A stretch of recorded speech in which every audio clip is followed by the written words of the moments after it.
जय हिंद। आप सबको पता है कि भारत एक अखंड भारत था जो अफगानिस्तान से शुरू होते हुए श्रीलंका और बर्मा तक जाता था। आखिर ये कैसे टूट गया और राज्यों का पुनर्गठन कैसे किया गया, और ये संविधान में इसकी जो चर्चा है 22 भाग में से जो पहला भाग है वो भाग 1 है, इसको हम समझते हैं। देखिए, शासन चलाने के लिए, देश और राज्य का शासन कैसे चलेगा उसको चलाने के लिए जिस किताब का नाम है उसे कहते हैं भारतीय संविधान, जिसे हम पॉलिटी के अंतर्गत पढ़ते हैं। इस किताब में 22 लेसन है। इसके लेसन्स को हम भाग कहते हैं। आप कोई किताब पढ़िएगा तो उसमें लेसन आएंगे, तो इसमें 22 भाग है और उसमें कुछ टॉपिक बाय टॉपिक लिखे गए। जैसे आपके में तीर दे के लिखते हैं ना टॉपिक, उस टॉपिक्स को बोलते हैं अनुच्छेद। तो टोटल आर्टिकल यानी अनुच्छेद 395 है। अगर आप ABCD की बात नहीं करेंगे तो ABCD करेंगे तो ये 25 हो जाएगा। तो ABCD को हम कंसीडर नहीं, हम न्यूमेरिकल वैल्यू कंसीडर कर रहे हैं। अब एक चीज़ होती है आपकी IPC, ताजीराते हिंद दफ़ा 300, ऐसे सुने होंगे आप लोग, इसके बारे में अलग से वीडियो बनाए हुए हैं। IPC क्या कहता है कि पुलिस आपको किसी क्राइम के बाद कैसे लतियाएगी, इसकी चर्चा IPC में है। IPC के टॉपिक्स को हम लोग धारा या सेक्शन कहते हैं।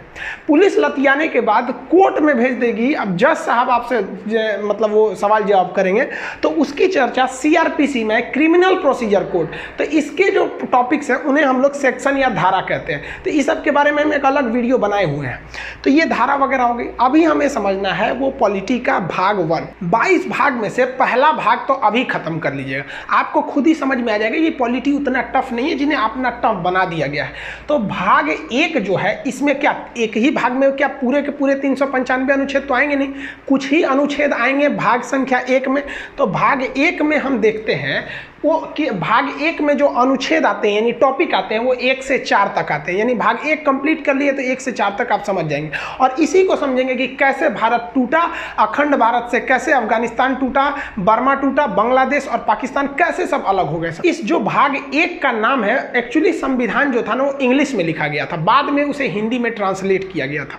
तो भाग 1 का नाम है यूनियन एंड इट्स टेरिटरी। जो संघ है वो भारत का एक जो संघ है और उसका क्षेत्रफल कहाँ कहाँ तक है, राज्य क्षेत्र मतलब एरिया कहाँ कहाँ तक है जहाँ भारत के नियम लगेंगे। तो ये तो चैप्टर 1 की बात हो गई। अब इसमें क्या क्या लिखा गया है वो अनुच्छेद के हिसाब से। तो पहला अनुच्छेद यानी फर्स्ट आर्टिकल में क्या लिखा गया है, तो इसमें 3 बातें लिखी गई हैं। पहले आप नॉर्मली तीनों बातों को समझिए। अनुच्छेद 1 यानी आर्टिकल 1 में पहली बात जो लिखी गई है, भारत राज्यों का एक संघ है यानी यूनियन है। भारत, यहाँ पे ना इंडिया और भारत दोनों शब्द है, लिखा गया है कि इंडिया यानी भारत। तो सुप्रीम कोर्ट में भी यह पिटीशन किया गया था कि भारत का नाम इंडिया से हटाकर भारत कर दिया जाए, क्योंकि हर जगह भारत का प्रयोग होता है। हम कहते हैं भारत माता की जय, नहीं कहते हैं इंडिया माता की जय। हमें भारत रत्न दिया जाता है। राष्ट्रीय गान में भी जनगण मन अधिनायक जय है, भारत भाग्य विधाता। हर जगह ही आप जहां भी देखेंगे वो भारत ही प्रयोग ज्यादा होता है। तो सुप्रीम कोर्ट ने कहा कि यह फालतू का पिटीशन है। सुप्रीम कोर्ट ने कहा कि इसका कोई औचित्य नहीं है, क्योंकि संविधान में ऑलरेडी कह दिया गया इंडिया डेट इज भारत, तो दोनों ही नाम कंसीडर है आपके भारत के लिए। तो भारत जो है वो देश नहीं है, यहाँ क्या कहा गया है, यूनियन ऑफ स्टेट, राज्यों का एक संघ है। अब संघ और फेडरेशन में कुछ अंतर होते हैं, पहले उसे समझ जाइए। देखिए, हम लोग फेडरेशन में नहीं आते हैं, हम लोग आते हैं यूनियन में। 3 चीजें होती हैं, एक होता है कॉन्फेडरेशन, एक होता है फेडरल और एक होता है यूनियन। तो हम लोग आते हैं यूनियन में। कॉन्फेडरल उसे कहते हैं परिसंघ हिंदी में, जिसमें छोटे छोटे राज्य आपस में जुटकर और अपनी थोड़ी थोड़ी शक्तियां केंद्र सरकार को देकर एक देश का निर्माण करते हैं। यह परिसंघ बड़ी कमजोर होता है, इससे कोई भी देश आसानी से अलग हो जाते हैं। लेकिन फेडरल थोड़ा सा अलग होता है।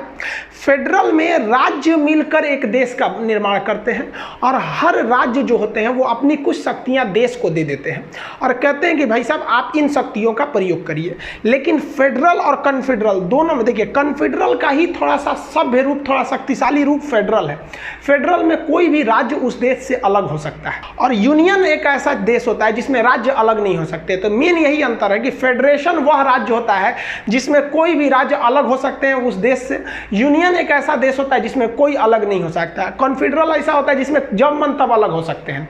तो भारत फेडरल नहीं है, भारत एक यूनियन है। यहाँ के कोई भी राज्य भारत से अलग नहीं हो सकते हैं। जम्मू कश्मीर एड़ी चोटी लगाते रह गया, उसे समझ में आ गया कि अलग होने वाले रहे नहीं है, चाहे वो 7 सिस्टर के लोग हो जाए, जो राज्य पहले थोड़ा सा मांग उठा था उन लोग का भी। तो यूनियन और फेडरेशन में यही अंतर होता है। अमेरिका देखेंगे तो अमेरिका एक फेडरेशन है और भारत एक यूनियन है। अमेरिका फेडरेशन इसलिए है कि इसके जो राज्य हैं एक समझौता करके एक देश का निर्माण किए हैं, अतः समझौता टूटा तो ये राज्य टूट जाएंगे। कई बार अमेरिका टूटा भी है। अभी जो 50 राज्य है ना, तो आप देखेंगे उन 50 राज्यों का संविधान अलग है, उन 50 राज्यों का झंडा अलग है, उन 50 राज्यों की नागरिकताएं अलग है।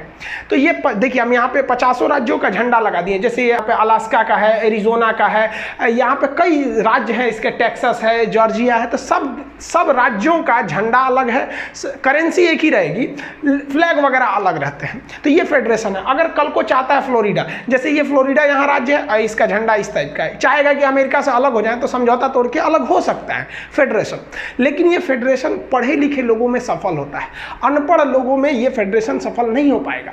तो भारत ने देखा कि अगर हम फेडरेशन बनाएंगे, भारत को संविधान वालों ने देखा तो यहाँ 75 ठो भाषाएं बोली जाती हैं, अलग अलग रहन सहन है। उत्तर भारत में लुंगी का प्रचलन नहीं है, दक्षिण भारत में लुंगी एक महत्वपूर्ण प्रावधान उन लोग का होता है, कपड़े में गिना जाता है। जबकि उत्तर भारत राजस्थान में देखेंगे तो पगड़ी है, पंजाब का अलग है। तो उन्होंने देखा कि भाई अगर हमने फेडरेशन बना दिया तो आगे चल के ये अलग हो जाएंगे, इसलिए भारत ने फेडरेशन न चुन के भारत ने यूनियन बनाया। यूनियन को भी हिंदी में संघ कहते हैं, फेडरेशन को भी हिंदी में संघ कहते हैं। इसलिए अगर आपसे क्वेश्चन पूछेगा भारत राज्यों का क्या है, तो ऑप्शन डी पे लिखा होता है संघ, उसे मत मारिएगा। ऑप्शन बी पर लिखा जाता है यूनियन, तो उसे मारिएगा, क्योंकि संघ की तो दो इंग्लिशें होती हैं, फेडरेशन भी होता है, यूनियन भी होता है।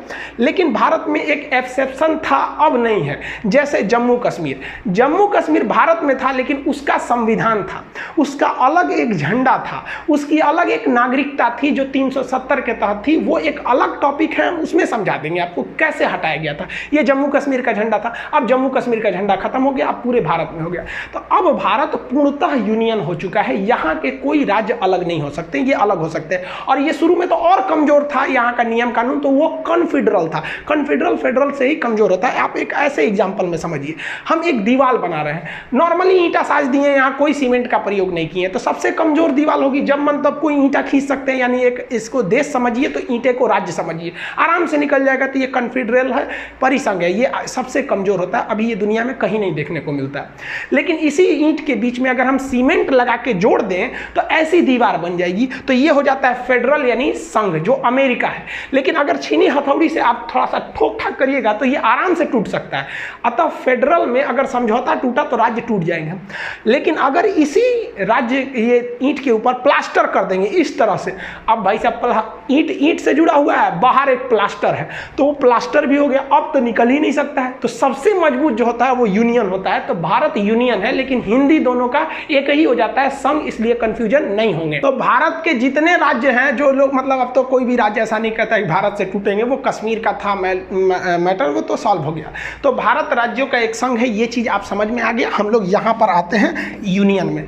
दूसरा, इसी आर्टिकल 1 में बोला गया है कि भारत में जो राज्य हैं वो हमको कैसे पता चलेगा कि भैया कौन कौन राज्य हैं। मान लीजिए विवाद हो गया कि बिहार भारत का राज्य है कि नहीं है, तो कहीं ना कहीं एक लिखा हुआ होना चाहिए कि नहीं होना चाहिए। तो आर्टिकल 1 में वो लिखा ही नहीं है कि बिहार भारत का राज्य है, बल्कि वो एक इशारा कर दिया है कि राज्यों को पहली अनुसूची में रखा गया है। अनुसूची क्या होती है? एक अलग से एक टॉपिक बना दिया गया है। जैसे ये भारत का संविधान है, इतना मोटा नहीं है, ये बाइलिंगुअल है, एक और इंग्लिश लिखा है, एक और हिंदी लिखा है, इसलिए मोटा लग रहा होगा। इसका आधा है, इतना ही है संविधान, आप पढ़ लेंगे समझ में आ जाएगा।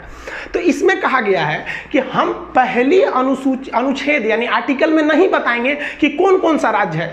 अगर आप ये जानना चाहते हैं, राज्यों के नाम जानना चाहते हैं, तो आप जाइए अनुसूची शेड्यूल में जाइए। तो संविधान के शुरुआत में ही 4 ठो पन्ना जोड़ दिया गया है जिसे कहते हैं शेड्यूल, और इसी शेड्यूल में हर एक राज्यों के नाम लिखे गए हैं, कौन कौन से राज्य हैं। तो जब भी विवाद होगा कि कौन सा राज्य भारत का है या नहीं, तो आप अनुच्छेद 1 में आएंगे तो यहां आपको एक दूसरा डायरेक्शन दिया जाएगा कि आपका कॉल फॉरवर्ड किया जा रहा है शेड्यूल की ओर। तो राज्यों को किस अनुसूची में रखा गया है? पहली अनुसूची में। और इसमें एक और बात कहा गया है, अब दिल्ली हो जाएगा, कहेगा हम केंद्र शासित प्रदेश है, राजस्थान कहेगा हम पूरा राज्य है। अब राज्यों की भी कैटेगरी है, तो इसको भी अनुच्छेद 1 में रखकर दूसरे ओर डाइवर्ट किया गया। कहा गया है कि भारत में जितने भी राज्य हैं इस संविधान के अंतर्गत उन्हें 3 प्रकार से बांटा जाएगा। जो बड़े राज्य हैं जिनका अपना खुद का क्षेत्रफल बड़ा है उन्हें हम स्टेट कहेंगे, वर्तमान में 28 हैं। जो छोटे छोटे राज्य हैं लेकिन राष्ट्रीय महत्व के हैं तो उन्हें हम यूनियन टेरिटरी यानी केंद्र शासित कहेंगे। ये दूसरा टाइप का हो गया। अभी 8 केंद्र शासित हैं, आगे समझा देंगे। और तीसरा टाइप हो जाएगा अर्जित क्षेत्र। वर्तमान में भारत के पास कोई भी अर्जित क्षेत्र नहीं है। जैसे मान लिया कि पाकिस्तान में बलूचिस्तान की मांग हो रही है, भारत वहां पे स्वतंत्र करा के उसे कह दे कि नहीं बलूचिस्तान पे मेरा कंट्रोल रहेगा, तो वो इसमें आ जाएगा अर्जित क्षेत्र में। इसलिए देखिए संविधान वाला कितना होशियार था, एक टॉपिक बना के गया है सब, क्या चीज की अर्जित क्षेत्र है, भले उसमें है या नहीं है लेकिन एक मौका मिलेगा तो हम छोड़ेंगे नहीं, अर्जित क्षेत्र ला सकते हैं यहाँ पर। तो आप मोटा मोटी समझेंगे तो आप यहीं पे देखेंगे तो भारत राज्यों का यूनियन है। इसमें कौन कौन से राज्य आते हैं वो यहां बताया गया है कि ये पता करने के लिए अनुसूची 1 में जाइए। और साथ ही साथ उनमें कैटेगरी कौन कौन सी है तो इसमें बोला गया है 3 प्रकार की कैटेगरी होती है और भारत राज्यों का एक यूनियन है। तो अनुच्छेद संख्या 1 कंप्लीट हो गया। अब 2 समझते हैं। आर्टिकल 2 में कहा गया है, अनुच्छेद 2 में, कि संसद को यह अधिकार है कि भारत के बाहर अगर कोई देश है तो उसे वो भारत में मिला सकता है, या किसी देश का कोई टुकड़ा है जो मिलना चाहता है उसे मिला सकता है। यानी अनुच्छेद 2 कहता है कि संसद राष्ट्रपति के पूर्व अनुमति का मतलब यह नहीं होता है कि राष्ट्रपति से पूछेगा। देश में राष्ट्रपति की उतनी ही अहमियत है जितना परिवार में फूफा जी की अहमियत होती है। वो नाराज हो न हो इससे किसी को फर्क नहीं पड़ता है। तो यहां तो इज्जत देने के लिए भले लिख दिया गया है कि पूर्व अनुमति, लेकिन एक्चुअली में यह होता है उन्हें बस सूचना दे दिया जाता है कि हम फला राज्य को मिलाने जा रहे हैं। सपोज नेपाल बड़ी कूद रहा है यहाँ पर। अब मान लीजिए, हम समझने के लिए बोल रहे हैं भाई, नेपाल के लोग आप बुरा नहीं मानेंगे, हम समझाने के लिए बोल रहे हैं। मान लीजिए नेपाल को लगा कि नहीं भारत में मिल जाना चाहिए, तो संसद राष्ट्रपति को सूचना देंगे, अरे राष्ट्रपति जी पहाड़ी पे बैठल है। कौन पहाड़ी है? भिकना पहाड़ी नहीं, रायसीना की पहाड़ी। तो रायसीना की पहाड़ी पे उनको फोन कर देंगे, मोदी जी राष्ट्रपति साहब जा रहे हैं नेपाल को मिलाने, तो क्या करेंगे? हाँ ना कहिए नहीं सकते, ना कहेंगे तो उन पर महाभियोग लग जाएगा। राष्ट्रपति को प्यार से लतिया देना महाभियोग कहलाता है, अनुच्छेद 61 में, ये बाद में बताएंगे। तो राष्ट्रपति को सूचना दे दिया जाता है कि हम जा रहे हैं करने के लिए, और उसके बाद संसद उसे आराम से मिला देती है। और ऐसा किया भी गया है। 16 मई 1975 को सिक्किम जो था, ये सिक्किम हम लोग का था ही नहीं, ये एक दूसरा देश था। सिक्किम स्वतंत्र था, इसके ऊपर था तिब्बत। चाइना ने तिब्बत पर कब्जा कर लिया 1959 में, और यहाँ के लोगों को इतना कूचा, और परिवार में 4 आदमी है ना, तो एक को उधर भेज दिया, एक को इधर छितार दिया यहाँ पर। और तिब्बत में तिब्बत के लोगों की कमी हो गई, तो तिब्बत से कभी मांग ही नहीं उठती है स्वतंत्र करो हमें। तो सिक्किम देखा कि ससुरा हमरो कब्जा कर लेगा, हम तो अपने इतने चुकी हैं, हमको मारेगा तो खत्म हो जाएंगे। तो भारत से कहा कि हम आप में मिल जाते हैं, लेकिन आप ऐसा तो नहीं कीजिएगा कि हमारे 4 आदमी के परिवार है तो एगो को केरला भेज दीजिए, एक को राजस्थान, 2 को अंडमान भेज दीजिए। तो भारत ने कहा कि देखिए भाई, हम वसुधैव कुटुंबकम के रहने वाले हैं, यदि आप हमारे में मिलेंगे तो आपको वो सारे अधिकार दिए जाएंगे जो भारत के अन्य जितने राज्य हैं उन्हें ये अधिकार प्राप्त हैं। तो इस प्रकार सिक्किम राजी हो गया। तो 16 मई 1975 को सिक्किम भारत का 22वां राज्य बन गया। समझ में आ गया कि नहीं आ गया? लेकिन सिक्किम डायरेक्ट नहीं बना था, सिक्किम उसके लिए कुछ काम किया था। पहले वो ट्राई किया था कि भारत में हमें रहना ठीक है कि नहीं। तो इसके लिए संविधान में 35वां संशोधन किया गया 1974 में, और सिक्किम को एक सह राज्य बनाया गया कि वो ना मेरा राज्य है ना पड़ोसी है, वो विदेशी है लेकिन हमारी तरह एकदम सह राज्य, मतलब एक साथ को स्टेट की तरह व्यवहार करेगा। और इसके लिए संविधान में एक स्पेशल अनुच्छेद जोड़ा गया था, अनुच्छेद 2 का ए। लेकिन बाद में सिक्किम के लोगों को लगा कि नहीं, ये तो भारत एकदम हमारी तरह है। तो सिक्किम को अगला संशोधन करके 36वां संशोधन 1975 में करके सिक्किम को भारत का 22वां राज्य बना दिया गया।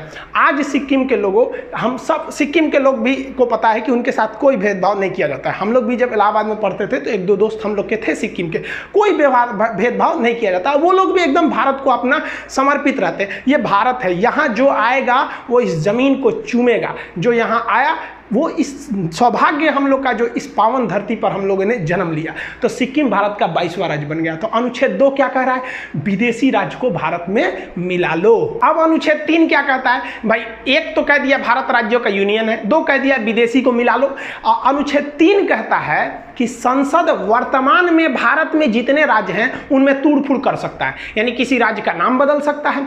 कभी देखिए ना, कलिंग से हो गया उत्कल, उड़ीसा, ओडिशा, कई बार नाम चेंज होता है हो जाते हैं, सबकी अक्सर नाम चेंज हो जाते हैं। उत्तर प्रदेश का पहला नाम था यूनाइटेड प्रोविजन, मध्य प्रदेश को सेंट्रल प्रोविजन। तो संसद किसी भी राज्यों के नाम बदल सकती है, उन्हें सीमा बदल सकती है, यानी यूपी से कुछ काट के मध्य प्रदेश को दे सकती है, बिहार से कुछ काट के बंगाल को दे सकती है। तो सीमा भी बदल सकती है, नाम भी बदल सकती है, और बिना उस राज्य के सहमति, तुम घुसियाए हो चाहे कुछ किए हो, इससे मतलब नहीं है। संसद केवल एक फॉर्मेलिटी निभा देती है कि राष्ट्रपति के पूर्व अनुमति से, राष्ट्रपति से कहती है सुनिए राष्ट्रपति साहब, आप राज्यवा को फोन कर दीजिए तो कि हम तोरा तोड़ने जा रहे हैं। याद करिए तेलंगाना के लोग, राष्ट्रपति ने आंध्र प्रदेश से कहा था कि हम आपको तोड़ना चाहते हैं तेलंगाना में 2 भाग में। आंध्र प्रदेश के लोगों ने, वहां की असेंबली ने इसका पूरा विरोध किया था। असेंबली से पास नहीं हुआ था कि हमें तोड़ा जाए, लेकिन 2014 में चूंकि इलेक्शन थे और डिमांड था वहां पर, तो इसलिए वो राज्य तुम जाओ उससे कोई मतलब नहीं है। ये यूनियन है, यूनियन में केंद्र को जा दे सकती है। और संसद ने साधारण बहुमत यानी 50% से पास कर दिया कि आंध्र प्रदेश को तोड़ा जाएगा। आंध्र प्रदेश टूट गया। तेलंगाना में आंध्र प्रदेश के लोग चिल्लाते रह गए, काहे तोड़ा, तेलंगाना टूट के अलग हो गया। तो अनुच्छेद 2 कहता है कि विदेशी को मिलाइए, और 3 कहता है जो मिलल है तो उन्हें को घोर घार के थूर थार के जैसे करना है करिए, बिना उस राज्य की अनुमति के। इसके कुछ छोटे छोटे एग्जाम्पल देखिए। मध्य प्रदेश से तोड़ दिया गया छत्तीसगढ़ को 1 नवंबर सन 2000 को। उत्तर प्रदेश से तोड़ दिया गया उत्तराखंड को 9 नवंबर सन 2000 को। और बिहार से तोड़ दिया गया झारखंड को सन 15 नवंबर सन 2000 को। और जम्मू कश्मीर के लोग चिल्ला रहे थे 370। अरे भाई साहब, आप पढ़े, क्लास काहे नहीं किए? असल में उस समय हम यूट्यूब पर क्लास नहीं लेते थे। अगर यूट्यूब पर क्लास लेते ना तो उन लोग को पता रहता कि भाई साहब इतना मत कूदो, क्योंकि अनुच्छेद 3 कहता है कि बिना राज्य की अनुमति है तुमको तोड़ देंगे। तो जम्मू कश्मीर के लोग जो कहते थे कि हम अपना देश बनाएंगे, अरे भाई साहब अब तो आप राज्य भी नहीं रहे, केंद्र शासित हो गए। यही हो गया भाई साहब। हिटलर ने भी क्या कहा था कि जनता को इतना न चूस दो कि जिंदा रहने को ही वो अपने लिए विकास समझे। बस यही हुआ। जम्मू कश्मीर के लोग कहते थे कि हम देश बनाएंगे, मोदी जी ने ऐसे में काम किया, उनको राज्य भी नहीं छोड़ा। तो आज लोग कहते हैं नहीं, हम देश अब छोड़े, अब हमको कम से कम राज्य बना दीजिए। अरे बाप रे भाई, मैं मोदी बैठल है। जो व्यक्ति पत्नी से नहीं डरा ना, दुनिया में किसी से नहीं डरेगा। देखिए अब इसी में ना एक और विवाद चालू हुआ था, आपको पता होगा बेरूबरी यूनियन केस 1960 में क्या हुआ था। बेरूबरी पश्चिम बंगाल का एक गांव था, वहां से एक केस किया गया था भारत के ऊपर। क्या केस था तो देखिए इसकी शुरुआत कैसी हुई। ये भाई साहब सीरियल रेडक्लिफ, ये भारत के विभाजन करने आए थे। 2 दिन में भारत का विभाजन करके रख दिया ये आदमी। सोचिए, ये भारत को कभी जानता नहीं था कि यहाँ कई तरह की भाषाएं बोली जाती हैं, यहाँ कई धर्म रहते हैं, धर्म के नाम पर यहाँ कितनी लड़ाइयाँ लड़ी जाती हैं आज़ादी से पहले से लेकर आज तक में। ये आया टेबल पे भारत का नक्शा रखा और काटना चालू कर दिया। यहाँ से ले लिया, इसने कहा कि भाई साहब ये वाला रहेगा, ये इधर से, ये इधर पाकिस्तान, एगो इधर खींच दिया, ये हो गया बांग्लादेश। इसी का नाम हो गया कि सीरियल रेडक्लिफ, जिसे आप शॉर्टकट में रेडक्लिफ लाइन कहते हैं। इसने कैसे किया तो नक्शा लिया भारत का, जितने इधर पुलिस स्टेशन थे ना, सारे पुलिस स्टेशन पे ऐसे डॉट डॉट बनाया, सबको खींच दिया। कहा कि लो इधर वाला पाकिस्तान, इधर तुम, इधर भी कहा अच्छा इसको भी बांटना है, पूर्वी पाकिस्तान को भी, कोई दिक्कत नहीं। सारा पुलिस स्टेशन को मिलाया, घचाक से एक लाइन खींच दिया, हो गया। पता चला किसी का घर इंडिया में रह गया, खेत बांग्लादेश में चल गया। किसी का दुआरा इंडिया में है, आंगना चल गया बांग्लादेश में। अजब अजब कांड करके चल गया। अरे भाई इनका अपना रहता तब ना समझ में आता, यही कांड हो गया। इसमें सबसे फेमस हो गया बेरूबरी। बेरूबरी क्या था तो वो भारत में था, यहाँ बांग्लादेश में था, यहाँ पर भारत में। लेकिन इसको ना रियल में जाना चाहिए था बांग्लादेश में, क्योंकि यहाँ सारे लोग मुस्लिम थे, लगभग 90% से ज़्यादा लोग मुस्लिम थे। और बांग्लादेश में भी कुछ ऐसे जगह थे जहाँ पर 90% से ज़्यादा लोग हिंदू थे। इन्हें आना चाहिए हिंदुस्तान में और इस जमीन को जाना चाहिए बांग्लादेश में, ये होना चाहिए। तो भारत ने सोचा कि एक काम करते हैं, बदला बदली कर देते हैं। कहते हैं कि भाई वो मेरी ज़मीन है, तुम रख लो और वहाँ के लोग को यहाँ भेज दो। ये तुम्हारी ज़मीन है बांग्लादेश, इसे हम रख लेते हैं, यहाँ के लोगों को तुम रख लेते हो। तो कितना अच्छा था। लेकिन जब ये मामला गया तो सुप्रीम कोर्ट में नेहरू जी ने, उस समय नेहरू जी प्रधानमंत्री थे, उन्होंने सोचा कि आराम से करा लेंगे। खान सर तो बताइए किए हैं कि संसद कुछ भी कर सकती है, राज्यों के नाम परिवर्तन सीमा कर सकती है। लेकिन भाई साहब खान साहब से ज़्यादा होशियार है सब सुप्रीम कोर्ट का जज। सुप्रीम कोर्ट ने कहा कि ये नेहरू जी, ये जो नियमवा लग रहा है ना, ये केवल हिंदुस्तान पर लागू होता है कि आप एक राज्य को तोड़ के दूसरे को दे सकते हैं। आपका मन है तो आप पटना जिला को उठा के राजस्थान को दे दीजिए, आप अंदर जितना खरमंडल मचाना है मचाइए, लेकिन ये अधिकार आपको कोई नहीं देता है यहां से अनुच्छेद 3 से कि आप भारत के किसी जमीन को विदेश को दे दीजिए। इसके लिए आपको संविधान में संशोधन करना पड़ेगा। तो नेहरू जी ने सोचा संविधान में संशोधन कर दे और इस मामला को सल्टा दे, लेकिन भारत में बड़ी विरोध हो गया। सोचिए नेहरू जी से एक समय से मामला अटकता हुआ अब बांग्लादेश और भारत के लोगों में बड़ा वो होने लगा कि भाई आप खुद सोचिए ना कि आप छोटे से एरिया में घिर के रह गए। नरेंद्र मोदी जी जब आए तब उन्होंने शेख हसीना से जाके ये समझौता करके संसद में पारित कराया। सोचिए नेहरू जी के समय का मामला आट के नरेंद्र मोदी जी किए, लेकिन नरेंद्र मोदी का कोई जनता विरोध नहीं किया, लेकिन नेहरू जी का विरोध किया। तो हमारे देश में भी एक खराबी है, हम लोग ये नहीं देखते हैं ना कि देश के लिए सही है या गलत है, हम लोग पार्टी का चेहरा बन जाते हैं। ये गलत है, आखिर वही काम कर रहे थे, जल्दी से उलट जाता। खैर राजनीतिक में नहीं जाना चाहिए। अब भाग 1 में केवल 4 अनुच्छेद थे, 1, 2, 3, 4। चौथा पर ये बड़ा सिंपल है। चौथा कहा गया है कि जब संसद अनुच्छेद 2 का प्रयोग करेगी यानी किसी विदेशी राज्य को मिलाएगी, या अनुच्छेद 3 का प्रयोग करेगी यानी किसी राज्य को तोड़ेगी, तो उसके लिए राष्ट्रपति से किसी विशेष अनुमति की जरूरत नहीं है, क्योंकि इसे अनुच्छेद 368 के बाहर रखा गया है। जिसे 368 में रख दिया जाता है उसमें राष्ट्रपति का साइन होना जरूरी है, लेकिन इन दोनों चीज को राष्ट्रपति का साइन की जरूरत नहीं है, क्योंकि पहले ही राष्ट्रपति को सूचना दे दिया जाता है कि हम विदेशी राज्य को मिलाने जा रहे हैं और या वर्तमान को तोड़ने जा रहे हैं। अब इस अनुच्छेद में कुछ छुपी हुई बातें क्या हैं, ध्यान से समझिए, जिसे हम रेड कलर से लिखें। अनुच्छेद 4 कहता है कि किसी विदेशी राज्य को मिलाने के पहले या वर्तमान किसी राज्य को तोड़ना अगर चाहते हैं तो आपको संसद में 2/3 यानी 66% वोट की जरूरत नहीं है, आपके पास केवल 50% वोट है। तो आप समझिए कि आप कर सकते हैं। और आप बताइए 50% वोट मतलब 545 जो है, हमारे यहाँ कितने हैं सर, 545। इसका अगर आप में निकालेंगे 50% तो 272 होता है, तो जिसे 273 मान लेते हैं। 72 आदमी कैसे आएगा, काट के नहीं ना आएगा, 273। तो 273 को ही हम साधारण बहुमत कहते हैं, जिसे 50% हो गया।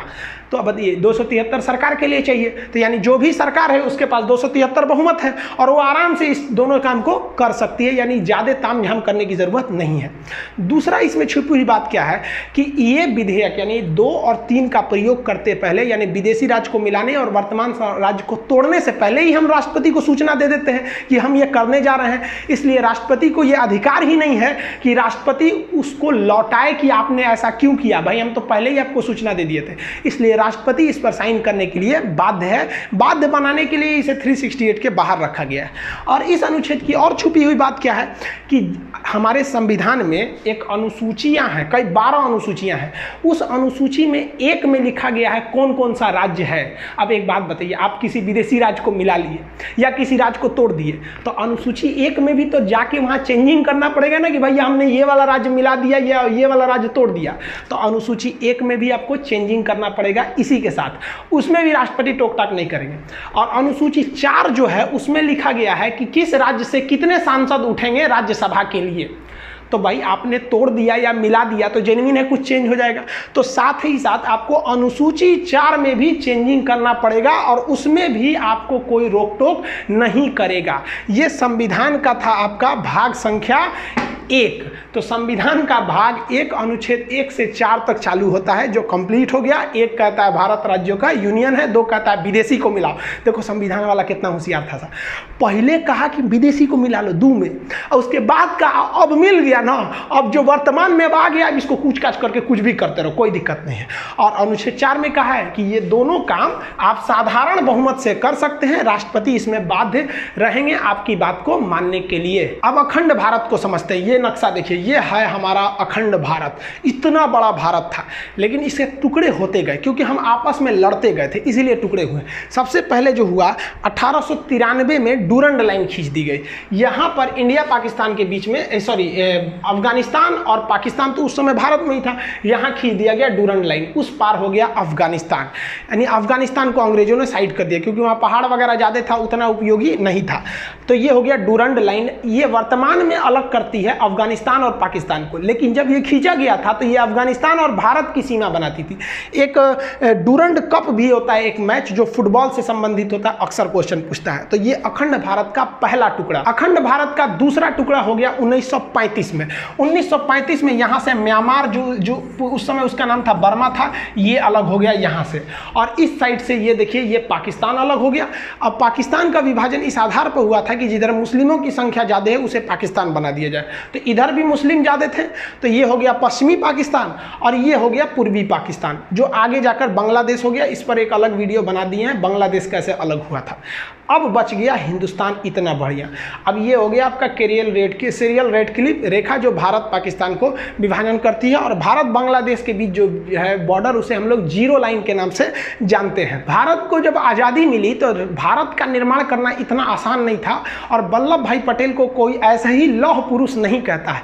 ये भारत का नक्शा देखिए, यहाँ जो आप रेड कलर वाला एरिया देख रहे हैं, केवल वहीं पर अंग्रेज शासन करते थे, जबकि पीले वाले एरिया में भारतीय राजाओं का शासन था जो अंग्रेजों के चमचे बने हुए घूम रहे थे।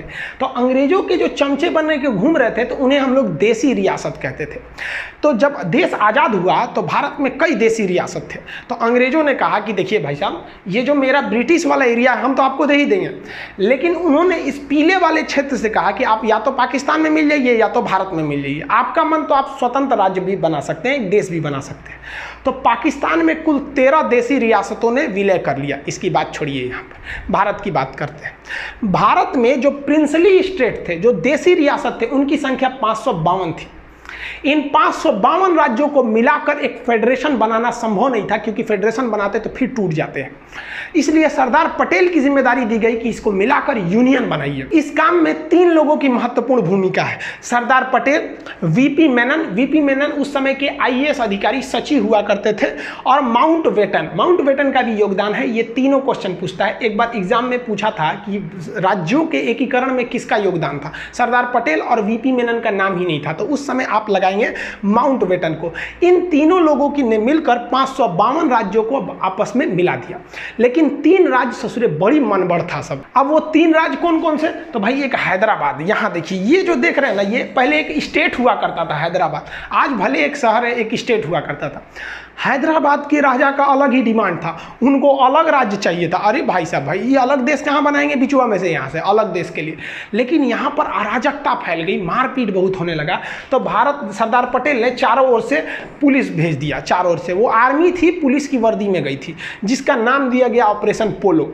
ऑपरेशन पोलो के तहत हैदराबाद को भारत में मिला दिया गया। इनके स्वतंत्र देश का सपना हमेशा के लिए टूट गया यहाँ पर। तो ये ऑपरेशन पोलो सफल हुआ। दूसरा ये वाला राज्य था जूनागढ़।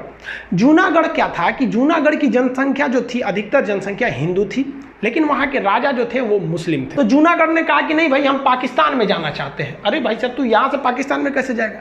तो सरदार पटेल ने जूनागढ़ में रेफरेंडम करा दिया, जनमत संग्रह। वहाँ के लोगों से पूछा आप कहाँ रहना चाहते हैं। ज़्यादातर लोगों ने कहा हिंदुस्तान में रहना चाहते हैं। बस जैसे हिंदुस्तान में रहना चाहते हैं, ये वाला भी मैटर सॉल्व हो गया। लेकिन अलग मैटर हो गया जम्मू कश्मीर के साथ। जम्मू कश्मीर की सिचुएशन थोड़ी अलग थी। यहाँ जनता ज़्यादातर मुस्लिम थी, लेकिन राजा हिंदू थे, राजा हरि सिंह। और राजा हरि सिंह ने अलग टाइप का डिसीजन ले लिया। उन्होंने कहा कि ना हम भारत में मिलेंगे और ना ही हम पाकिस्तान में मिलेंगे, हम एक अलग देश बनाएंगे। तो अंग्रेजों ने तो खुली छूट दी थी कि भाई जिन्हें अपना देश बनाना है बना लें। तो भारत ने कुछ नहीं किया, और लेकिन पाकिस्तान ने ना वहाँ से दगाबाजी किया। पाकिस्तान आतंकवादियों को घुसा दिया इस एरिया में, धड़ाधड़ यहाँ आतंकवादियों का पूरा घुस गया सब। इतना एरिया में आतंकवादी पूरा घुस गए थे सब। अब राजा हरि सिंह को लग गया कि अगर हम अपना देश बनाने के लिए चलेंगे ना तो मेरा परिवार भी नहीं बचेगा। तो भागे भागे आए नेहरू जी के पास, है नेहरू जी बचा लीजिए, हमको पाकिस्तान मार रहा है। तो नेहरू जी कहा हाँ एकदम बचा लेंगे हम। सरदार पटेल जी देखिए तो बचाइए इनको। तो सरदार पटेल कहे छोड़ दीजिए ओकरा, बड़का होशियार बनते थे, अलगे देश बनाएंगे, जो देश बनाओ, हमरा कौन चीज घटल है कि हम तोरा बचाने आएंगे, काहे लिए बचाएंगे। तो हरि सिंह ने कहा कि महाराज पटेल जी बचा लीजिए। तो सरदार पटेल ने कहा कि 21 शर्त पे बचीबो, पहले तुम साइन करो किस पर, एनेक्सेशन पर। तो उसने साइन किया इंस्ट्रूमेंटल ऑफ एक्सेशन, मतलब विलय पत्र पर साइन किया 26 अक्टूबर 1947 को कि हम अब भारत में मिल रहे हैं। तो सरदार पटेल ने कहा इन होशियारी हुआ, अब हम सेना भेजते हैं। तब यहाँ से भारत में सेना भेजा गया और भारत की सेना उनको खदेड़ दिया यहाँ पर। और भारतीय सेना उस समय बहुत ही बहादुरी से लड़ी थी, और वो क्योंकि अंग्रेज हमें अंधेरी गली के मुहाने पे छोड़ के चले गए थे और स्टार्टिंग में युद्ध झेलना पड़ गया था। और इस वक्त में नौशेरा में पाकिस्तानी फौज बहुत बहादुरी से लड़ रही थी, वो सब बहुत खतरनाक लड़ रहे थे। तो भारत के ब्रिगेडियर थे उस समय ब्रिगेडियर उस्मानी। ब्रिगेडियर उस्मानी ने कहा कि जब तक हम पाकिस्तानियों को खदेड़ नहीं देते तब तक हम जमीन पे सोएंगे, इसलिए उन्हें नौशेरा का शेर कहा जाता था। और इनके बदौलत बहुत पूरे भारतीय सैनिक की बहादुरी के बदौलत यहाँ लड़े। और यही वाला एरिया जब तक भारतीय सेना पहुंचे पाकिस्तान कब्जा कर चुका था, जिसे आज भी हम पीओके के नाम से जानते हैं। और यही सीज फायर बन गया और कश्मीर भी भारत का एक अंग बन गया। सरदार पटेल, वीपी मेनन और लॉर्ड माउंटबेटन ने मिलकर 552 देसी रियासतों को तो मिला दिया, लेकिन चौपट कर दिया कब? जब भारत का संविधान लागू हुआ 1950। 1950 में भारतीय राज्यों को 4 कैटेगरी में बांट दिया गया, इस टाइप में बांटा गया, ABCD टाइप में बांट दिया गया। ए में किसे रखा गया? वह एरिया जहां पर अंग्रेजों का शासन था। बी में रखा गया वह एरिया जहां देसी रियासतों का शासन था। सी में रखा गया वह एरिया जहां वह बड़े शहर जहां अंग्रेज न केवल उस शहर पर कब्जा कर रहे थे, जैसे अजमेर के अगल बगल में नहीं किए थे, मेन सिटी अजमेर, भोपाल, इस सब टाइप में, तो उसे कमिश्नरी स्टेट कहा गया, उसे सी टाइप में रखा गया था। और डी में तो यूनियन टेरिटरी, जिसमें केवल आपका अंडमान निकोबार था। तो इस तरह से भारत थे साहब। अजी बताइए, इस तरह से भारत का नक्शा था। देखिए ना, ये अजमेर अलग है, भोपाल अलग है, इस टाइप का। मैसूर में अलग था, कमिश्नर का शासन चल रहा था, अलग अलग टाइप का था भाई, प्रिंसरी स्टेट वगैरह थे। तो अब क्या किया जाए प्रिंसरी स्टेट में? अब इसका शासन करने में बड़ा दिक्कत होता था, तो इसको बेहतरीन ढंग से बनाने के लिए कई कमिटीज का गठन किया गया, जिसमें सबसे पहली कमेटी थी इलाहाबाद हाई कोर्ट के जज एसके धर कमीशन, जिसे एसके धर आयोग कहते हैं, 1948 में बैठी थी। इनसे कहा गया क्यों ना हम भाषा के आधार पर राज्य बना दे, कि जहां पंजाबी भाषा बोली जा रही है पंजाब, जहाँ कन्नड़ बोली जा रही है कर्नाटक, इस तरह से जहाँ गुजराती है तो उसे गुजरात। तो एसके धर ने कहा कि ये सरासर गलत होगा। तो उसके बाद एक और कमेटी उसी साल गठित की गई, JVP, जवाहरलाल नेहरू, वल्लभ भाई पटेल और पट्टाभी सिद्धारमैया। ये तीनों लोग की समिति ने भी कहा कि भाई भाषाई आधार पर राज्यों का गठन नहीं होना चाहिए, उन्होंने भी इसका विरोध किया। लेकिन इसी कड़ी में एक बहुत बड़ा मोड़ आ गया। मोड़ आया 1952 में। 1952 में ये वाला एरिया मद्रास था। देखिए कितना बड़ा था ये एरिया मद्रास। तो मद्रास से काट कर यहाँ आंध्र प्रदेश बनाने की बात चल रही थी कि ये एरिया आंध्र प्रदेश बना दीजिए, हम मद्रास में नहीं रहेंगे। तो सरकार इनकी बातों को नहीं मान रही थी, क्योंकि सरकार कोई भी काम करती है कमेटियों की सिफारिश पर। 2 कमेटी कही थी कि भाई हम भाषा के आधार पर नहीं करेंगे। लेकिन पेट्टू श्री रामुलु नाम का एक व्यक्ति था, जिसने कहा कि हम मद्रास में नहीं रहेंगे, क्योंकि मद्रास के निचले भाषा में तमिल भाषा बोली जा रही है और हम तेलुगु बोलने वाले हैं, हमें आंध्र प्रदेश चाहिए। नेहरू ने कहा नहीं देंगे। तो ये भूख हड़ताल पर बैठ गया। अई जवान 56 दिन तक भूख हड़ताल पे बैठ गया। 56 दिन पर भूख हड़ताल पे बैठने के बाद दिसंबर 1952 में इनकी मृत्यु हो गई। जब इनकी मृत्यु हुई तब भयानक बगावत शुरू हो गया दक्षिण भारत में। और लोगों ने कहा कि ससुरा ये नेहरू जो है ये तो डलहौजी से भी खतरनाक है, भूखले छोड़ दिया, यहाँ पर मर गए ये लोग।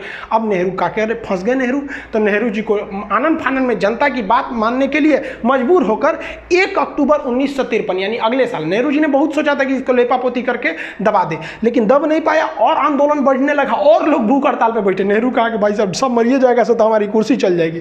तो 1 अक्टूबर 1953 को मजबूर होकर सरकार ने भाषा के आधार पर मद्रास को तोड़ दिया और कहा कि जो नीचे बोले जाएंगे तमिल वाले उनका हो जाएगा तमिलनाडु, जो मद्रास के ऊपर में तेलुगु बोलते हैं उनके लिए हो जाएगा आंध्र प्रदेश। उस समय आंध्र प्रदेश की राजधानी कुल्लूर बनाई गई थी।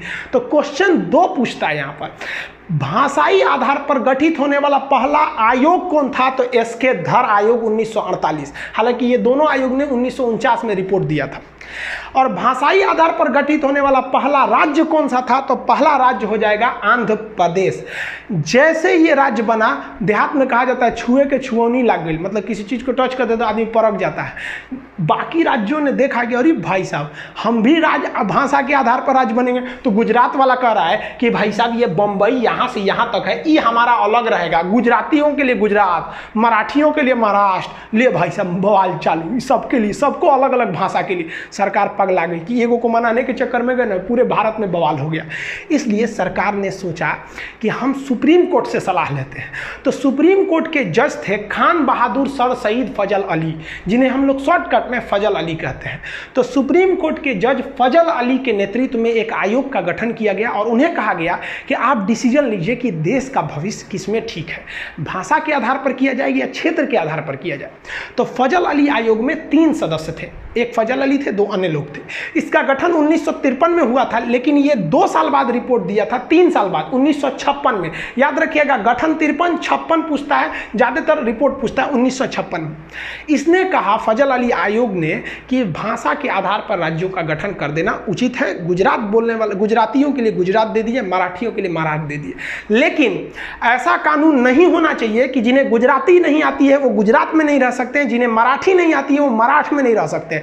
वो सबके लिए रहेगा, यानी कि एक राज्य एक भाषा वाला कानून नहीं होना चाहिए। जो आज महाराष्ट्र के कई लोग ऐसे न्यूज में आ जाता है कि भाई महाराष्ट्र में रहना है तो मराठी बोलना है। हालांकि हम ग्राउंड लेवल पे नहीं जानते हैं, जो ऐसे न्यूज आते हैं उसे हम लोग आपको बता रहे हैं। ऐसा नहीं होना चाहिए, पूरे देश में ऐसा होता भी नहीं। आप दिल्ली जाइए तो हर जगह के लोग रहेंगे। तो फजल अली आयोग ने स्टेट रीऑर्गेनाइजेशन सेटलमेंट कर दिया, राज्य पुनर्गठन कर दिया, और इन्होंने कहा कि इसी आधार पर आप राज्यों को बांटिए भाषा के आधार पर। और इस आधार पर इन्होंने जो बांटा, तो इसकी बात को कोई क्यों मानेगा? फजल अली के बात को हम क्यों मान लें? हमें आज़ादी मिली है, हमने अपने सांसद चुने हैं, संसद में पारित कराइएगा तब ना मानेंगे। तो इसको लागू कराने के लिए संविधान में संशोधन की जरूरत पड़ी।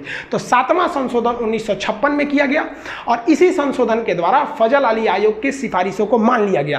क्वेश्चन कहेगा फजल अली आयोग की सिफारिशों को मानने के लिए या राज्य पुनर्गठन करने के लिए कौन सा संशोधन किया गया? तो 7वां संशोधन। और इसके आधार पर भाषाई आधार पर राज्यों का गठन किया गया। उस समय 14 राज्य बनाए गए और 6 केंद्र शासित प्रदेश बनाए गए। हम ये बता देंगे कि 6 से केंद्र शासित प्रदेश क्यों बनाए जाते हैं, ये आगे टॉपिक है उसमें बताएंगे।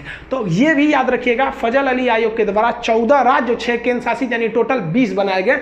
उस समय का ये नक्शा है 1956 का टोटल। ये इस हिसाब से अभी भी गुजरात और महाराष्ट्र एक ही में थे, ये आगे जाकर फिर से अलग हुए। एक समस्या आई थी पंजाब के साथ। पंजाब बड़ा कॉम्प्लिकेटेड था, उसका पुराना नाम था Patiala and east Punjab state union, जिसे हम पेप्सू कहते हैं। इसको विभाजन करने के लिए ना क्या किया गया, एक आयोग का गठन किया गया, एक कमीशन का। उस कमीशन का नाम था शाह आयोग। शाह कमीशन ने 1966 में अपनी सिफारिश दी और कही कि इस पंजाब का विभाजन जरूरी है। इस पंजाब का वह एरिया जो पहाड़ी एरिया यानी हिमालय जहां है, उसे हम हिमाचल प्रदेश बना देते हैं। इस पंजाब का निचला भाग जहां पर हिंदी भाषा बोली जाती है, उस हिंदी भाषा वाले को हरियाणा बना देते हैं। और इस पंजाब का पश्चिमी भाग जहां पर मुख्य रूप से पंजाबी भाषा बोली जाती है, उसे हम पंजाब बना देते हैं। और पंजाब और हरियाणा के बीच एक कॉमन एरिया बना देते हैं जो दोनों की राजधानी रहेगी, जिस पर किसी का अधिकार नहीं रहेगा, उस पर राष्ट्रपति का अधिकार रहेगा, केंद्र शासित प्रदेश रहेगा, यूनियन टेरिटरी यानी यूटी बना दिया जाएगा, उसे चंडीगढ़ कह देंगे। तो जिसे आप पेप्सू देख रहे थे वो 4 भाग में टूट गया। तो पंजाब राज्य का पुनर्गठन किया गया था शाह आयोग के सिफारिश पर। इस प्रकार भारत का एक विशाल साम्राज्य जो अखंड भारत के नाम से जाना जाता था, वो सिमट कर इतने में रह गया जिसमें 28 राज्य बचे। पहले 29 राज्य थे, तो जम्मू कश्मीर से राज्य की दर्जा छीन ली गई, तो राज्य बच गए 28। 9 केंद्र शासित हो गए। पहले केंद्र शासित कितने थे? 7। लेकिन जम्मू अलग, लद्दाख अलग, 2 केंद्र शासित बन गए, तो 7 2 9 हो गए। लेकिन एक डिसीजन लिया गया कि दादरा नागर हवेली और दमन दीव, ये 2 अलग अलग हैं, इन्हें एक में केंद्र शासित बना दिया जाएगा। इस प्रकार केंद्र शासित की वर्तमान संख्या 8 हो गई है और स्टेट्स की संख्या अभी 28 है। आप जनरली थोड़ा सा समझिए केंद्र शासित क्यों बनाए जाते हैं। वैसा राज्य जो बहुत छोटा है और उसकी संस्कृति अलग है और उसे राष्ट्रीय हित में रखना है, वरना वो अलग भी हो सकते हैं, जैसे अंडमान निकोबार। आप बताइए, अगर यहाँ कोई मुख्यमंत्री का शासन दे देते हैं तो हो सकता है कि विदेशी शक्तियाँ, चाइना, इन्हें अपने प्रभाव में मिला के और केंद्र सरकार को दिल्ली में जब तक पता चले यहाँ सेना बुला के इसे अलग कर सकती। इसलिए सरकार ने इसे केंद्र शासित बना दिया कि यहाँ मुख्यमंत्री रहेगा नहीं, सीधे यहाँ क्या हो रहा है ये दिल्ली डिसाइड करेगी। जैसे यहाँ लक्षद्वीप पाकिस्तान इधर से आके भी मिला सकता है, मुख्यमंत्री को पैसा वैसा दे देगा, कहे कि तुमको और कर कर देंगे, भाई कुछ भी हो सकता है। इसलिए कहा गया भाई साहब यहाँ तुम ताम झाम करबे नहीं करो, यहाँ का सारा डिसीजन दिल्ली लेगा। ऐसे ही पाकिस्तान यहाँ पे कर रहा था जम्मू कश्मीर में, मोदी जी ने कहा कि एक काम करे भाई, तुम राज्य रहबे नहीं करेगा, मुख्यमंत्री वगैरह नहीं रहोगे यहाँ पर। मुख्यमंत्री क्यों बनाए जाते हैं, वहाँ विधानसभा होती है। तो कह दिया भाई यहाँ का सारा शासन दिल्ली देखेगा, और यहाँ पर एक ठो असेंबली बना दी गई जिसमें मुख्यमंत्री, जैसे केंद्र शासित के मुख्यमंत्री के पास ज़्यादा पावर नहीं रहता है, सारा डिसीजन दिल्ली से लिया जाता है। तो राष्ट्रीय महत्व का होनी चाहिए, संस्कृति अलग होनी चाहिए, देश की मुख्य भूमि से दूर होना चाहिए। कई रीजन है जिसे बनाए जाते हैं, इसके लिए संविधान में अलग प्रावधान है।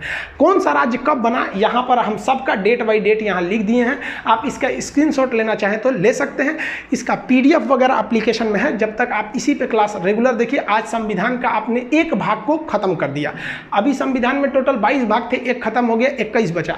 आई होप आप ये सब चीज़ों को समझ गए होंगे। मिलेंगे नेक्स्ट वीडियो में, तब तक के लिए जय हिंद।